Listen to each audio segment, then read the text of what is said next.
Phone తీయండి ఒక్కసారి, ఫోన్లో గూగుల్ ఓపెన్ చేయండి. తెలుగు ఒకవేళ తెలుగు లిపిలో ఉన్న వాళ్ళు తెలుగులో చేయండి, ఇంగ్లీష్లో ఉన్న వాళ్ళు ఇంగ్లీష్లో టైప్ చేయండి. అందులో ఇవాళ మీరు టైప్ చేస్తే ప్రపంచంలోనే అతిపెద్ద లిఫ్ట్ ఇరిగేషన్ ప్రాజెక్ట్ ఎక్కడ ఉంది అంటే మన తెలంగాణలో, మన భారతదేశంలో, మన నాయకుడు కేసీఆర్ గారు మన చిత్రాన్ని మన తెలంగాణను ప్రపంచంలో హిమాలయం అంత స్థాయికి తీసుకుపోయి అక్కడ కూర్చోబెట్టింది. ఏది కాళేశ్వరం ప్రాజెక్ట్. కుట్ర ఎట్లుంటుంది అంటే రాజకీయ కుట్ర. కాళేశ్వరం కట్టిండు కేసీఆర్. కాంగ్రెస్ వాళ్ళు కట్టినట్టు ఒకటే ప్రాజెక్టును 40 ఏళ్ళు కట్టలేదు. లేదా ఇతరులు మాటలు చెప్పి జిల్లాలను దత్తత తీసుకుంటామని చెప్పి ఆ జిల్లాలు ముంచిన విధంగా ముంచే కార్యక్రమాలు చేయలేదు. ఒక తపస్సులాగా కాలంతో పోటీ పడుతూ 4 ఏళ్లలో కాళేశ్వరం పూర్తి చేసిండు కేసీఆర్ గారు. మరి కాళేశ్వరం పూర్తి అయ్యింది. పక్క రాష్ట్రాలను ఒప్పించి అంతర్రాష్ట్ర వివాదాలు లేకుండా, పంచాయతీలు లేకుండా గోదావరి నీళ్ళలో మనకు రావాల్సిన నీళ్ళని తీసుకుంటుంటే 45 లక్షల ఎకరాలకు నీళ్ళు ఇచ్చే ఒక అద్భుతమైన కార్యక్రమానికి ఎక్కడో టైలెండ్లో ఉండే ప్రాంతాలు కోదాడ, తుంగతుర్తి, సూర్యాపేట, అదేవిధంగా డోర్నకల్లు, మహబూబాబాదు, పాలకుర్తి అక్కడి దాకా చివరి మడి దాకా తడి అందే విధంగా, టైలెండ్ దాకా నీళ్ళు అందే విధంగా, గోదావరి నీళ్ళు వచ్చే విధంగా రూపకల్పన చేసి రోజుకు 3 టీఎంసీలు ఎత్తిపోసే విధంగా. తెలంగాణ భౌగోళికంగా ఎట్లుంటుందంటే మన రాష్ట్రం ఇట్లుంటుంది, గుడిసెలాగా. ఒక గుడిసెలాగా ఇట్లా ఉంటుంది. ఒకవైపు నుంచి ఒక వరుస నుంచి కృష్ణానది పారుతుంది, ఇంకో పక్క నుంచి గోదావరి పారుతుంది. భూభాగం అంతా పైకి ఉంటుంది. అంటే ఒకవేళ నీళ్ళు ఇవ్వాలి అంటే సాగునీరైనా తాగునీరైనా నీళ్లను ఎత్తి మనం లిఫ్ట్ చేసి పైన ఉన్న ప్రాంతానికి తీసుకొని పోవాలి. ఇట్లా ఉంటుంది తెలంగాణ. ఈరోజు కాళేశ్వరం అనే ప్రాజెక్ట్ ఏదైతే ఉన్నదో ఎక్కడి నుంచి తీసుకుంటున్నాం నీళ్లు? మనం 80 మీటర్లు సముద్ర మట్టానికి 80 మీటర్ల పైనుంచి తీసుకొని దశల వారీగా ఆ నీళ్లను ఎత్తుతూ మల్టిపుల్ పంపింగ్ స్టేషన్ల ద్వారా 618 మీటర్ల స్థాయికి కొండపోచమ్మ సాగర్ దగ్గరికి తెచ్చి అక్కడి నుంచి ఇటు హైదరాబాద్కు తాగునీరు, హైదరాబాద్ మహానగరానికి తాగునీరు, మధ్యలో ఉండే వేలాది గ్రామాలకు తాగునీరు, లక్షలాది ఎకరాలకు సాగునీరు, అదేవిధంగా రాష్ట్ర వ్యాప్తంగా పెట్టే పరిశ్రమలకు పారిశ్రామిక అవసరాల కోసం మరి వాటికి కూడా నీళ్ళు అందించే ఒక బృహత్తరమైన మల్టీపర్పస్ ప్రాజెక్టు, ప్రపంచంలోనే అతిపెద్దదైన ప్రాజెక్టు కాళేశ్వరం. కాళేశ్వరం అంటే ఒక బ్యారేజీ కాదు, ఒక రిజర్వాయర్ కాదు, ఒక పంపింగ్ స్టేషన్ కాదు, ఒక కాలువ కాదు, ఒక ఆనికట్ కాదు. కాళేశ్వరం అంటే 3 బ్యారేజీలు: మేడిగడ్డ, అన్నారం, సుందిల్లా. కాళేశ్వరం అంటే 15 రిజర్వాయర్లు: రాజరాజేశ్వర సాగరు, రంగనాయక సాగరు, అన్నపూర్ణ, కొండపోచమ్మ, మల్లన్న, ఇంకా మల్కపేట రిజర్వాయర్, ఇట్లా చెప్తూ పోతే గంధమల్ల, బస్వాపూరు 15 రిజర్వాయర్లు. కాళేశ్వరం అంటే 19 పంపింగ్ స్టేషన్.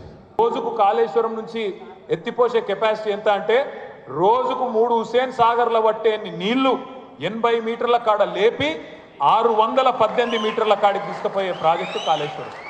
గంత పెద్ద ప్రాజెక్ట్ అది. మరి గన్ని నీళ్ళని ఎత్తాలంటే ఎంత పెద్ద మోటార్లు కావాలి, ఎంత పెద్ద పంపులు కావాలి?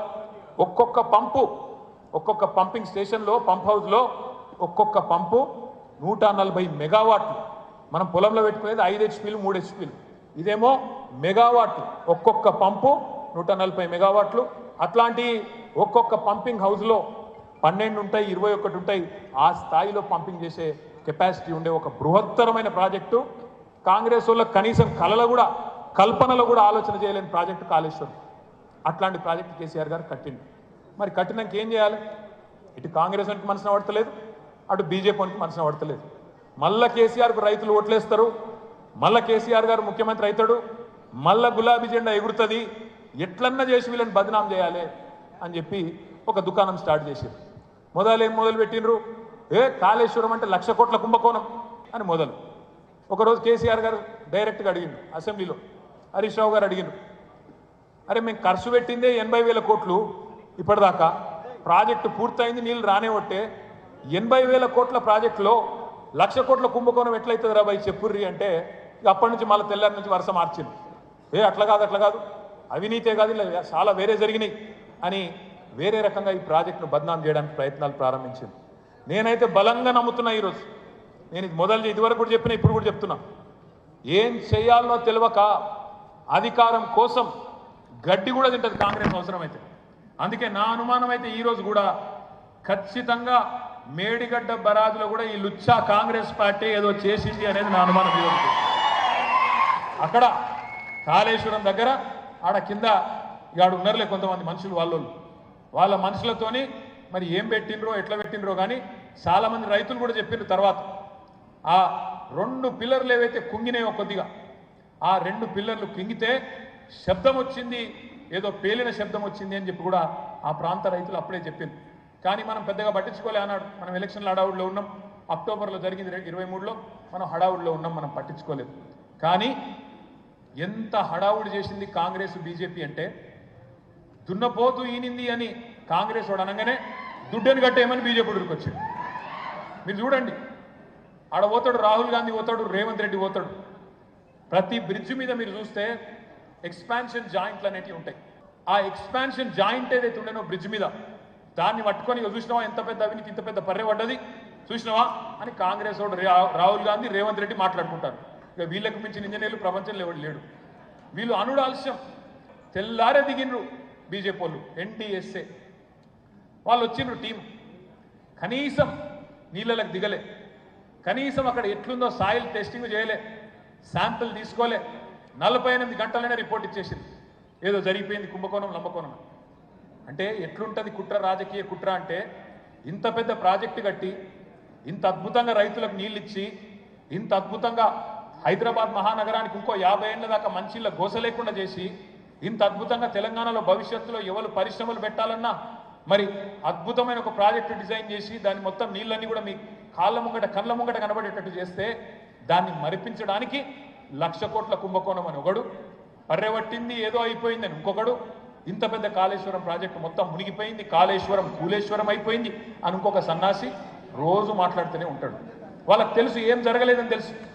500 సంవత్సరాల్లో ఎన్నడూ రాని వరద కాళేశ్వరానికి 28 లక్షల క్యూసెక్కుల వరద 2022లో వచ్చింది. మేడిగడ్డకి ఏం కాలేదు. మొన్నటికి మొన్న లాస్ట్ ఇయర్ ఇదే టైంకు, పోయిన సంవత్సరం ఇదే టైంకు 10 లక్షల క్యూసెక్కుల వరద నీరు వచ్చింది. ఏం కాలేదు మేడిగడ్డకు. కానీ ఈరోజు కూడా వరద నీరు మంచిగా పోతూనే ఉన్నది, అన్ని గేట్లు ఎత్తితే ఇబ్బంది లేదు. కానీ ముఖ్యమంత్రి రోజు మాట్లాడతాడు కాళేశ్వరం కూలేశ్వరం అయిపోయింది, కాళేశ్వరం కట్టిన వాళ్ళని ఉరి తీయాలి. ఎందుకు తీయాలి ఉరి? మీ లెక్క 40 ఏళ్ళు కట్టనందుకు ఉరి తీయన్నా, మీ లెక్క రైతులకు నీళ్ళు తీయకుండా ఏడిపించినందుకు ఉరి తీయన్నా, మీ లెక్క నల్లగొండలో ఒక్కొక్క పిల్లల్ని ఒక్కొక్క పిల్లగాన్ని పుట్టకుండానే చంపేసినందుకు ఫ్లోరోసిస్ వ్యాధితో ఉరి తీయాలన్నా, ఎవరిని ఉరి తీయాలి?